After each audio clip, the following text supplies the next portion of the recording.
What's up, guys? This is Enhander from Fear Productions, Fear Paintball. Just want to give you a quick disclaimer at the beginning of the video here. This video is going to be a little longer than the videos that we've done here recently. We started out having the video, wanted it to be a little shorter, but we got into some detail of the Roll 1 Dangler, the contents and installing it on the carrier. We just talked a little bit about it. I say we, there's a special guest in the video, so hope you enjoy that. The timeline of the video will be in the description below if you want to check out the different sections.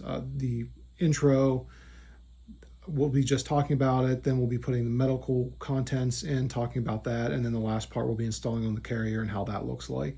So all that will be in the description below. Hope you guys enjoy the video, and as always, please like, comment, subscribe. It helps the channel out greatly, and we appreciate it. But without further ado, let's get into the video. What's up, guys? This is Enhander from Fear Productions, Fear Paintball. Today I got a hopefully quick-ish review of the Faro Concepts Roll 1 medical pouch. It's going to go on the bottom of my plate carrier that is pretty much put together here. Here it is. And it's mostly put together for him. I got the plates in it, but we'll slide it out of the way for right now because it's not important.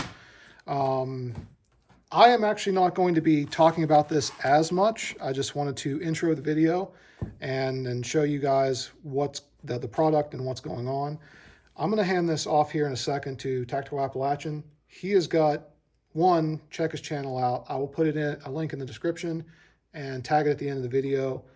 He's got a good video on this too, but he's got a lot of time with this, training, military law enforcement. He uses this all the time, as well as all the fun stuff that's going to be going into said Roll 1 pouch. So I'm going to hand it over to him and let him talk to you and share his experiences with this.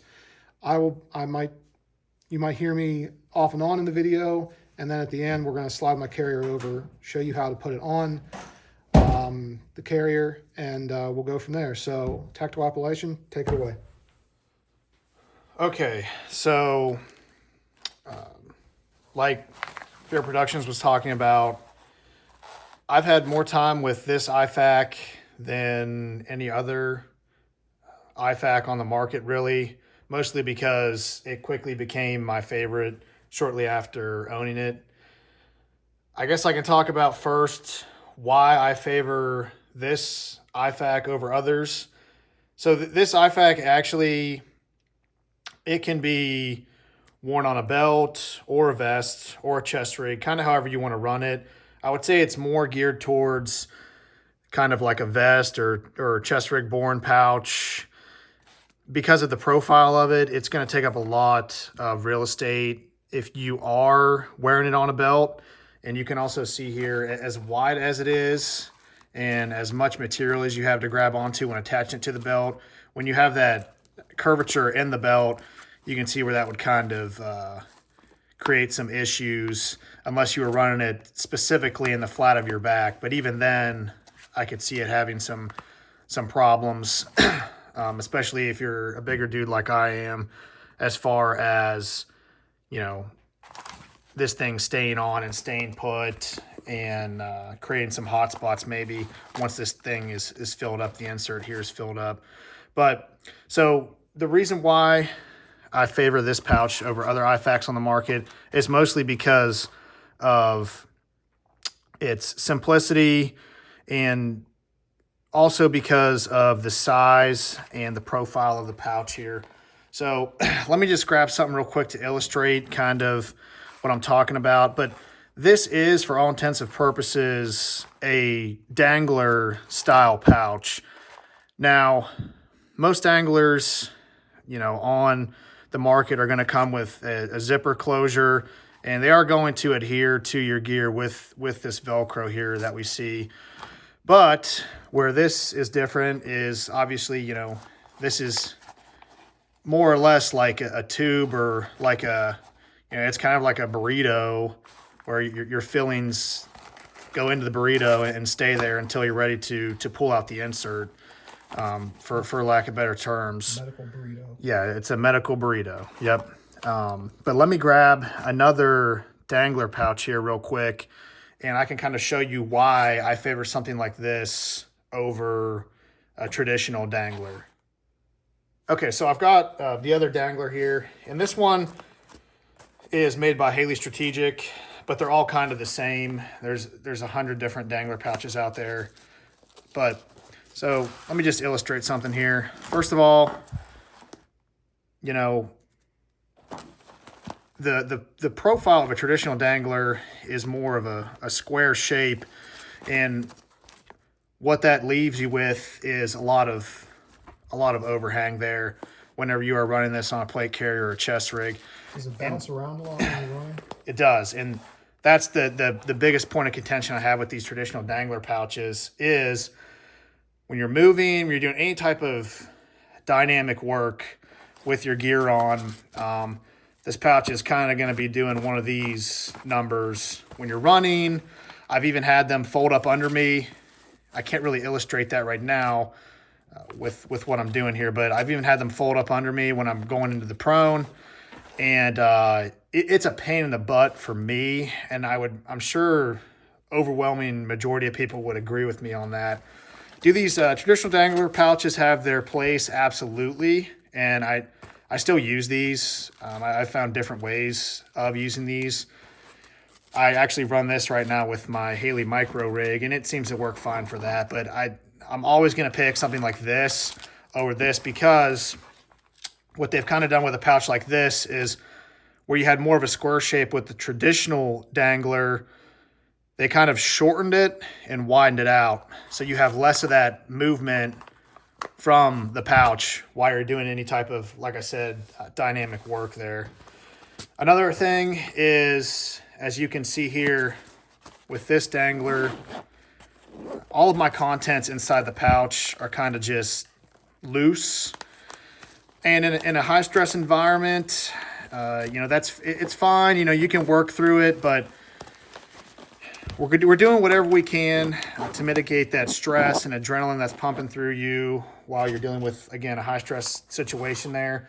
And that's where having all of your stuff organized and kind of captured whenever you pull out your insert is going to help with, keeping you calm. You're going to know where everything's at, or you're going to have a visual of it fairly quickly instead of just opening up a Dangler pouch and everything spilling out like a yard sale there. So paired with the pouch is this insert here. And this insert is made of what I've kind of compared it to like a laminate, like tent type of material, like some type of tent material, something you might find on materials like that there. But opening the insert here, you can see there's multiple cells here, more narrow, some wider, and these are all elastic. So these are elastic retaining bands. And what this is going to allow you to do, as I stated earlier, is you're going to be able to organize all of the contents from your iFAK into this insert via these elastic retaining bands.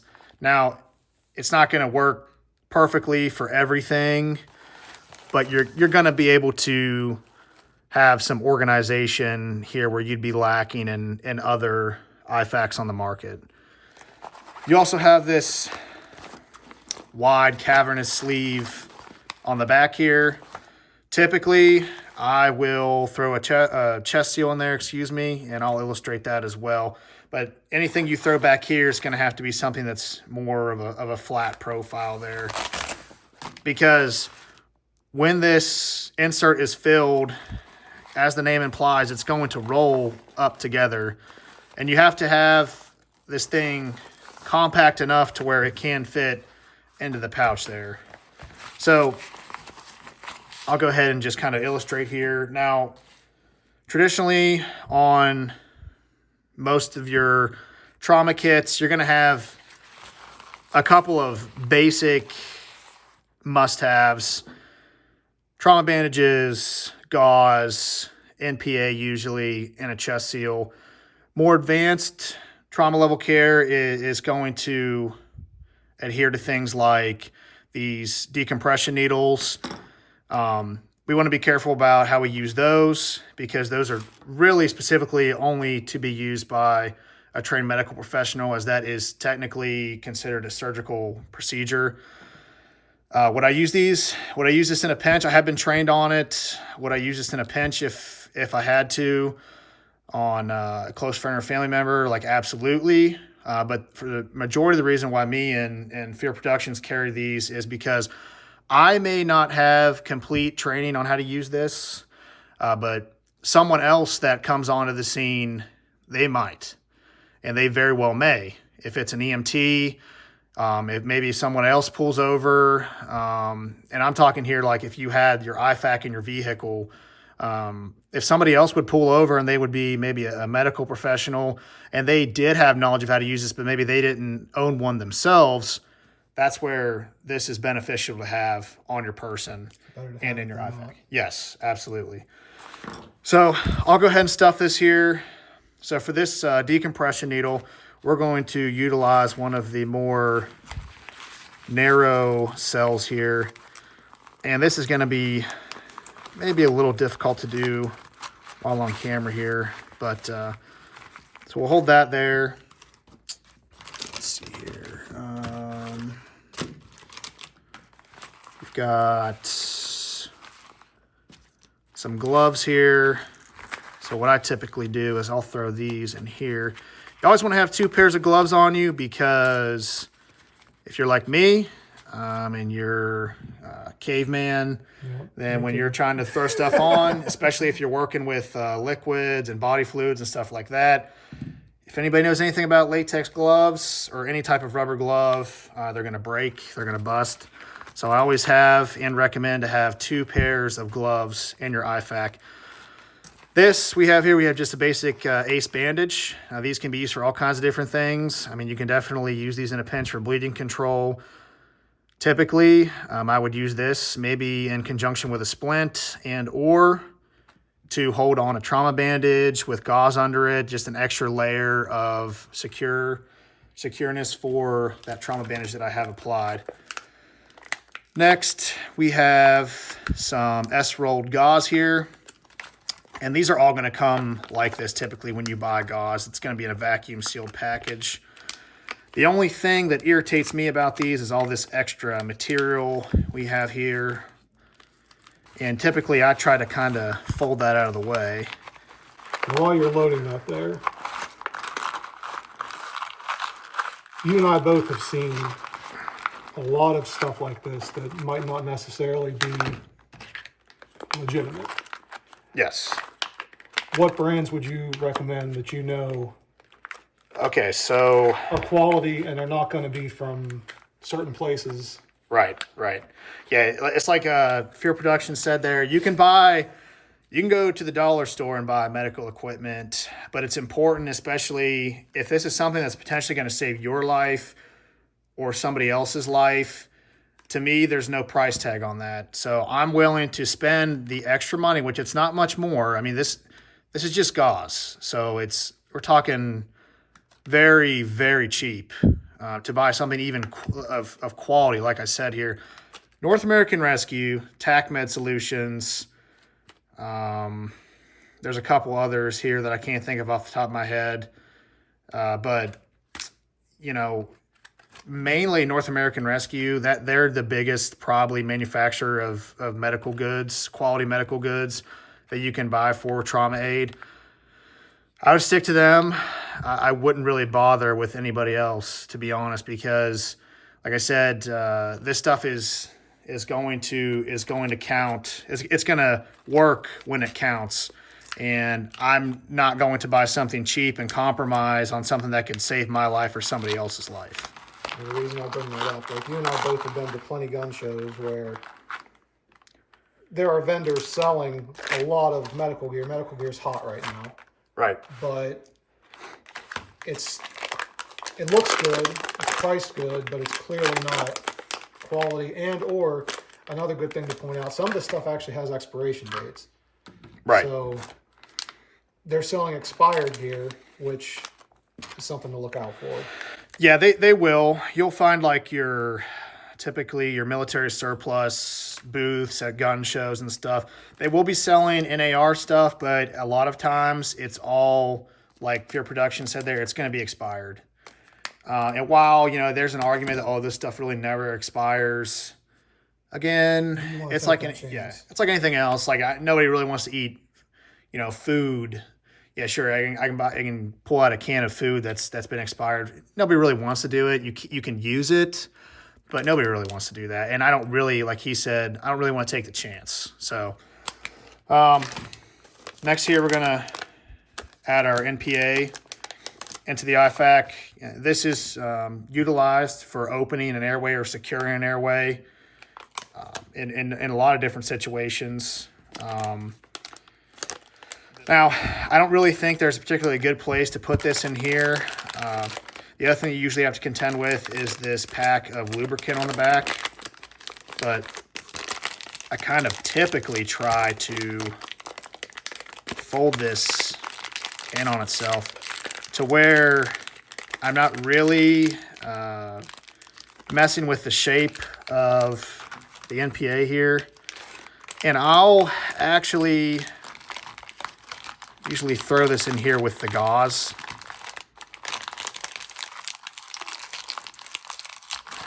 Because to me, it's the best place to throw it on this insert here.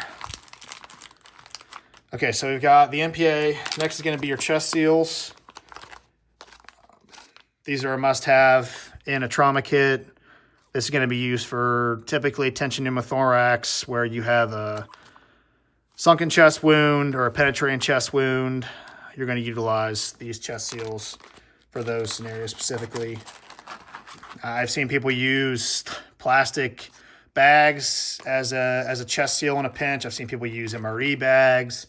Not personally, but I do know of that being utilized in the past. But for me, again, it's like I want to have something that's designed specifically for that, and I don't want to have to improvise in the moment. Chest seals, I stick them back here on this sleeve behind the pouch. And finally, you can add other things. Like we've got a emergency blanket here, and I'm gonna actually open that up, see if I can. Yeah, so this one is a little larger, but I may actually be able to fit that in here. I'm not sure. You can throw an emergency blanket in a trauma kit. A lot of people do. I do personally. It's just something else to have. Oral rehydration salts. This is another thing that is kind of ignored, but that's also, in my opinion, it's something that could be very vital and very important. So I always throw these in here. These are very, very cheap, but I always make sure I throw these in my iFAKs. I don't think I can throw it in there. These really are going to be used for like chem sticks. I throw permanent marker in here, decompression needles. We'll go ahead and throw these salts here with the gloves. So here you have it. The last thing we're going to throw in here is going to be this trauma bandage here. Trauma bandage, super important, whether it's the NAR one, the Israeli bandage. It's super important to have a trauma bandage in there. This is going to help you with creating a stoppage of hemorrhaging and heavy bleeding in a patient, and it's something that is vital to have in your iFAK. Now, we'll see here because of the size of this thing, we may have some issues. All right, so we got to take a brief intermission there because I had not thought about how we were going to lay out this insert before we actually started doing it, but that's fine. I'm actually going to take out this gauze right here, and I'm going to replace it with this trauma bandage. Now, you can buy these in different shapes and sizes here. I think this is maybe a 4-inch bandage. You can buy them in 6-inch bandage. You can also buy mini trauma bandages. And those are going to reduce the profile there of those trauma bandages in your iFAK. So we'll go ahead and secure this here in the pouch. Perfect. Okay. So as you can see here, we got everything kind of ready to go. Looking to see anything last minute. Now, I'll show you how to fold this over on itself. I'm going to try to see if we can get this in here. Maybe just hold it in there. It is going to take some force and some pressure, but you have this Velcro closure here. That's going to be your first point of securement with this pouch. And then secondary, I'll get rid of this. Secondary here, you're going to have these side closures. This is just going to fold up over onto the pouch. Got both sides here.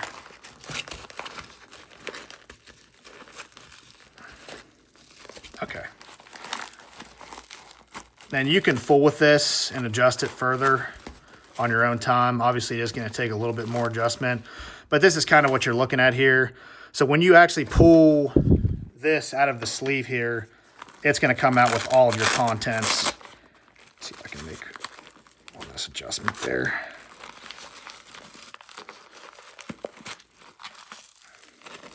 Okay, that's a little better. So we'll go ahead and throw this into the sleeve now. You're going to want to loosen up these shock cord bands fully to get this in here. And then you're just going to slide the insert into the sleeve. If I can get it to work with me here. There we go. Now, these are your pull tabs. On either side, you have one left, you have one right. Typically, I leave both of them out, but if you're worried about this being a snag hazard or something else, you can just tuck it in here to the sleeve. I always tighten this shock cord down fully.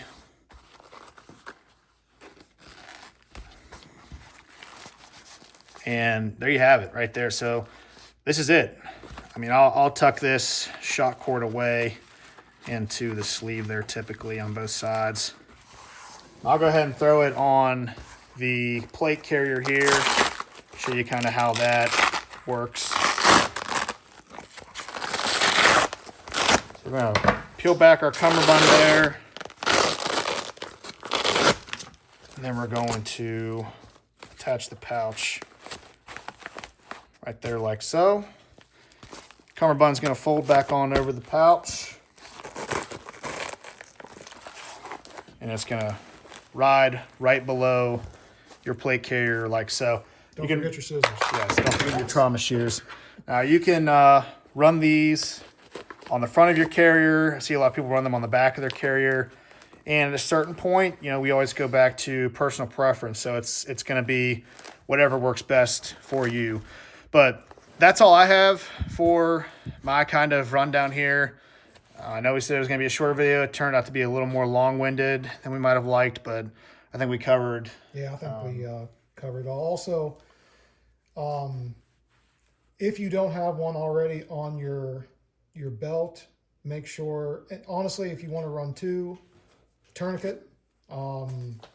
Yes. Very important. But that's about all for this one. So we're going to move on to the next. Thanks for watching and have a great day.